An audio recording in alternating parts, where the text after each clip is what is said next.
Department के बंदे देख रहे होंगे जो क्वालिटी को चेकिंग कर रहे हैं, क्वालिटी कंट्रोल कर रहे हैं। और ये खजूर है, ये किसी भी एक कार्टन को उठाएंगे। अस्सलाम वालेकुम, मैं इस वक्त मौजूद हूँ मदीना मुनव्वरा की खजूरों की मार्केट में, और पीछे अगर आपको आवाज़ें आ रही हों तो ये खजूरों की बोली लग रही है। ये तमाम खजूरें मौजूद हैं जो बेहतरीन क्वालिटी है, और जिस बात को देखकर सबसे ज़्यादा खुशी हुई वो ये है कि मेरे देखते देखते टीम आती है चेक एंड बैलेंस की, जो क्वालिटी कंट्रोल है। वो आके कार्टन को उलट के दिखाते हैं कि ऊपर वाली लेयर और नीचे वाली लेयर क्या वो दोनों क्वालिटीज़ बिल्कुल एक जैसी हैं। और साथ ही डिपार्टमेंट आता है, वो इन तमाम के जो तराजू हैं जिस पे तोल करके इन्होंने बेचनी है, वो तराजू चेक करने वाला डिपार्टमेंट भी यहीं पे मौजूद है।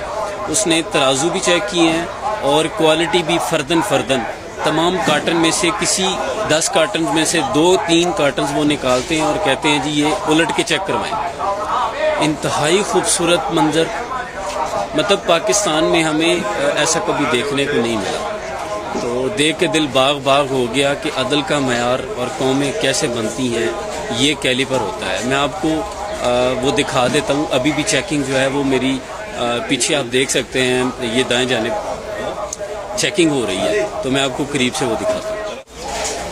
ये आप डिपार्टमेंट के बंदे देख रहे होंगे जो क्वालिटी को चेकिंग कर रहे हैं, क्वालिटी कंट्रोल कर रहे हैं।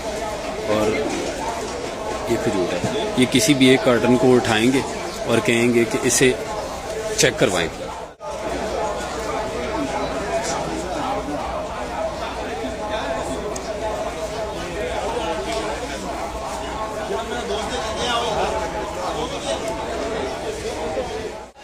वो साहब अगर आपको नज़र आए तो ये भी चेकिंग कर रहे हैं।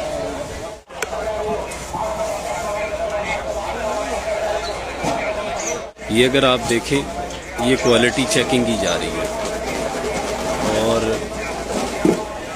उस तरफ वो काउंटर हैं तराजू। यही वो पहलू है जो इन कौमों की तरक्की का राज है। यानी यहाँ पे सिस्टम है, रूल ऑफ लॉ है, कानून की बालादस्ती है।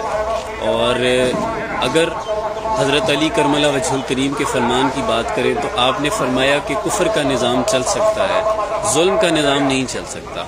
जहाँ पे जुल्म व जबर हो, ज़्यादती हो, गरीबों के और मसाकीनों के हुकूक पामाल किए जाते हों, मज़दूरों की मज़दूरियाँ रख ली जाती हों और उन्हें उनकी मज़दूरी वक्त पे ना मिलती हो, तो ये वो चीज़ें हैं जिनकी वजह से कोई भी कौम ज़वाल पजीर हो जाती है। अगर हमने तरक्की करनी है तो फिर इन मॉरल वैल्यूज़ और रूल ऑफ लॉ को हमें फॉलो करना होगा, तब जाके हम भी शायद कभी किसी कोने में चमक सके। अल्लाह करे कि हमारे पाकिस्तान की हालत ज़ार पे भी मालिक अपना फजल फरमाए, और ये तब्दीलियाँ हमें ख़ुद में लानी है, तब हम एक कौम बनेंगे। माजरत के साथ अभी हम सिर्फ भेड़ बकरियों का एक रेवड़ हैं, जिसे जब कोई चाहे हाँ के जिधर ले जाए। बहुत सा प्यार और दुआ। सलाम।